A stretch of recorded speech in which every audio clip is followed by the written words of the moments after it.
भी इस देश के अंदर जितने भी लोग पढ़े लिखे हैं, पढ़े हैं, वो कहीं न कहीं अच्छे काम करते होंगे, उनके घर परिवार वालों ने अच्छा मुकाम हासिल किया होगा, और जिन्होंने अच्छा रास्ता बताया वो आज की तारीख में अच्छा रास्ता पकड़ के बहुत ऊंचाई पे पहुंचे। लेकिन जो खुद नहीं पहुंचे उनको और अच्छा करना है और अच्छा रास्ता अपना के अपने जीवन को ऊंचा उठाना। ये बात क्यों कह रहे हैं? भारत आदिवासी पार्टी और आदिवासी परिवार ये कहता है कि सदियों से 78 साल तक हम लोगों को लड़ाने का काम किया।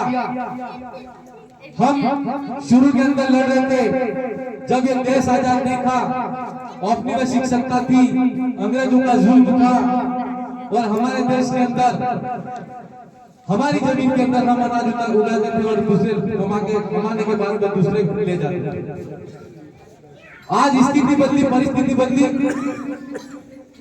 हम लोगों को आजादी मिली, बहुत सारे लोग पार्टियों के नाम से लड़ रहे, कुछ हमारे धर्मों के नाम से लड़ रहे, और धीरे धीरे करके हम स्कूल के अंदर हमारे बच्चे पढ़ते हैं तो बेहतर कैसे कौन पढ़ता है, बेहतर किसका बच्चा पढ़ता है, और वहां पर भी अच्छा कंपटीशन खड़ा होगा। प्रतिस्पर्धा भी एक प्रकार से लड़ाई है। इस युग के अंदर मैं आपसे कहना चाहता हूं कि हम सब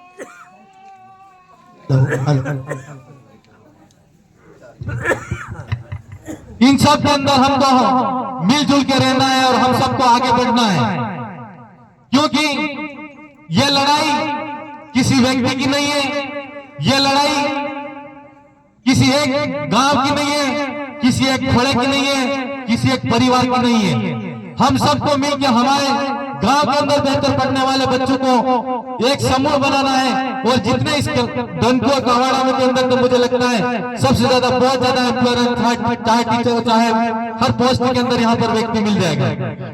जो लोग आगे बढ़ गए हैं वो एक अपना समूह बना के जो गरीब बच्चे हैं उनको एक अच्छा रोड पे पर अच्छा रास्ता बता के उनको भी आगे किस तरह हमको आगे बढ़ा जाए उसके बारे में देखना पड़ेगा, क्योंकि हम परिवार और आदिवासी भारत आदिवासी पार्टी की विचारधारा को आगे बढ़ाने का काम तो कर ही रहे हैं। राजनीति से अगर ये सब सही होता था 78 साल के अंदर सही हो जाता। हमको हमारे घर परिवार, हमारे गांव के अंदर हमारे बच्चे का व्यक्तित्व को निखारना है, और उस बच्चे का बेहतर एजुकेशन कैसे हो और अच्छा उस बच्चे को कैसे बनाया जाए, उसके लिए हमको निरंतर काम करना है। ये एक दिन का काम, एक दिन की मीटिंग या एक दिन के प्रयास से संभव नहीं है, ये निरंतर प्रयास से संभव होगा। क्यों कि अगर मैं अकेला भी ये करना चाहूंगा तो नहीं कर पाऊंगा, लेकिन अगर हम सब मिलकर इसको करने की ठान लेंगे तो जो काम नामुमकिन है वो मुमकिन के अंदर तब्दील हो जाएगा। हो सकता है कि नहीं हो सकता? भागीदार विधानसभा के अंदर कोई कभी ये सोच नहीं सकता था कि हम ये विधानसभा के अंदर जहां भी जाते थे, भारत आदिवासी पार्टी आदिवासी परिवार की मीटिंग होती थी तो पूरे प्रदेश भर के लोग कहते थे कि बागीदोरा के अंदर सब मुश्किल है, ये कहा करते थे कि नहीं कहा करते थे। लेकिन आज मुश्किल काम को भी जो लोग मुश्किल काम कहते थे, नामुमकिन कहते थे, उसको भी मुमकिन करने वाले लोग भी हम हैं। ये सब हमारे अंदर ही ताकत है और हम सबको मिलकर इसके लिए प्रयास करना है। आज मैं हर जगह जाता हूं, उद्घाटन की बात हो, गांव के विकास की बात हो, वो तो हम सब लोग करेंगे ही करेंगे। आप लोग देखो, अभी कुछ दिन पहले हमारे बांसवाड़ा जिले का संभाग मुख्यालय था, उस संभाग को खत्म कर दिया कि नहीं कर दिया। दक्षिणी राजस्थान के अंदर हमारे लोग इस क्षेत्र के अंदर भारत आदिवासी पार्टी का कारोबार बढ़ रहा है, और हमारे जितने आदिवासी लोग हैं एक समूह के अंदर बन रहे हैं, और उन लोगों को पता लग गया कि हमारे यहाँ पर हमारी नहीं गलने वाली है। अब दुर्भावनावश कि उनके 2-4 एमएलए क्या कर लेंगे, एमपी क्या कर लेगा, उन लोगों ने संभाग खत्म कर दिया। बहुत बड़ी बात है। आज संभाग आज आनंदपुरी के व्यक्ति का बांसवाड़ा में काम हो जाता, ठेठ उदयपुर तक जाना पड़ता उसके लिए। उन लोगों ने दुर्भावनावश किया कि नहीं किया संभाग खत्म। हमारे लोगों के खिलाफ भी दिन रात षड्यंत्र करते हैं। मैं आपसे भी कहना चाहूंगा कि हम अगर कोई काम सरकार करती है उस पर गौर करना, नजर करना, उसका कोई भी काम बिना उद्देश्य का नहीं होता है। हम लोगों का विकास अगर सरकारें करती तो इस क्षेत्र के अंदर आज अगर 78 साल के अंदर जितना काम हुआ उस काम को अगर आका जाए तो मैं कह सकता हूं दावे के साथ में कि यहाँ की बागीपुरा विधानसभा की टोटल मतदाता टोटल जनसंख्या को काउंट कर लो, मैं लिख के दे सकता हूं कि एक परिवार के अंदर अगर 2-2 करोड़ रुपया भी सरकार दे तो वो परिवार के अंदर तो भी सरकार के पास में खजाने के अंदर पैसा खत्म नहीं होगा।